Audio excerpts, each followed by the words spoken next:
Hello and welcome to the nightcap of tonight's quad from Patrick Henry High School again for the Rebels hosting the John Battle Trojans.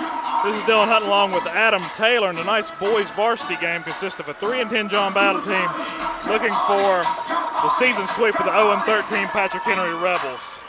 The Rebels will have to get off to a hot start. They've been getting off to some hot starts on offense. We'll see what they're able to do on the defensive side, though. They really want to limit some possessions here for the team.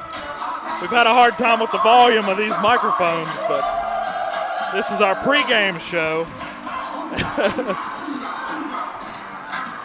What are your keys to the game, Adam?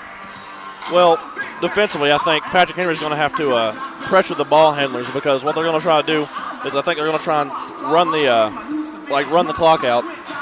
They're going to try and run a slow pace, take quality shots. So I think Patrick Henry is going to try and have to pressure the ball handlers and make turnovers. Offensively, Patrick Henry is going to have to set good screens and get their shooter Dylan Coe open to have any chance of this game, I think. Yeah, Dylan Coe set the school record for 3-point shots made in a game, and I bet he's getting close to the record of 3-point shots attempted in a season. He's attempted a lot of threes, and very rarely do you see him step inside the arc and shoot a shot. Very, very rarely, very rarely. He is the definition of a 3-point specialist.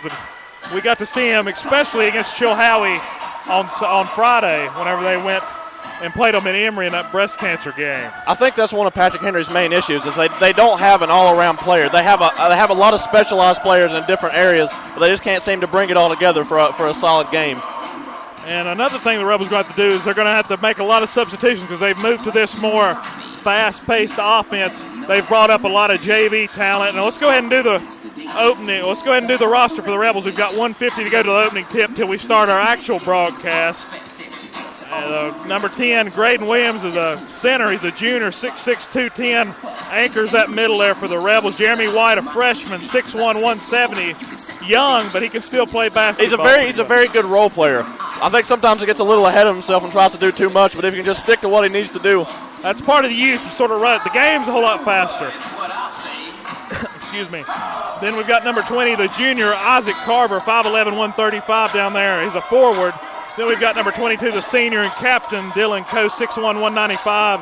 Number 24 is Zach DeBusk, is a forward. He's a senior, 6'2", 186. Number 30, Alonzo Brooks, a guard. He's a sophomore, 5'10", 160. He can really move the ball around for the Rebels. Good three-point shooter. He's a dual threat here for the Rebels. Kent Kastner is also a three-point specialist, a good offensive player for Patrick Henry. He's a junior, 5'11". He can dish it when he's on. He can dish it. He can pop a three as well. Caleb Boyd, sophomore. He's got some height, 6 foot tall, 215. Play a little bit of power forward, play a little bit of guard, whichever. He can step out and hit the three if he's feeling it. Anthony Powers, he got moved up to play varsity. He's really made an impact. 6'1", 200 If he can just control his nerves, he can be a key player this game. Yeah, he's a little timid there underneath the basket, but he'll get used to it as he gets into the role. Cole Gregg has really made an impact. Yeah, he's played about 3 games, and he's scored. I say he's averaging roughly 9 points a game. He's also a key player. That could be one of Patrick Henry's key things to do here is if John Battle underestimates their role players, I think Patrick Henry has a chance. And if they have good post play, the Rebels have been getting beat on the board all season long, and that's just something I talked to Coach Kaywood earlier today. The aggressiveness just isn't there. That's something they've really stressed. They haven't had that presence on the inside. And Coach Larimer is very excited about what he's got here. He's got 2 young post players, and you can build out from the inside out. Get them in the weight room. Get them in the weight room. Get them big. Hey, we're talking to an inside player right here with me, Adam Taylor. And last but not least, Justin Kestner. He's a junior, 6'2", 210 for the Rebels. And what we'll do is we'll go ahead and do John Battle's roster once we get back. We're going to go ahead and start the live game broadcast here. So just refresh your page. We'll be right back.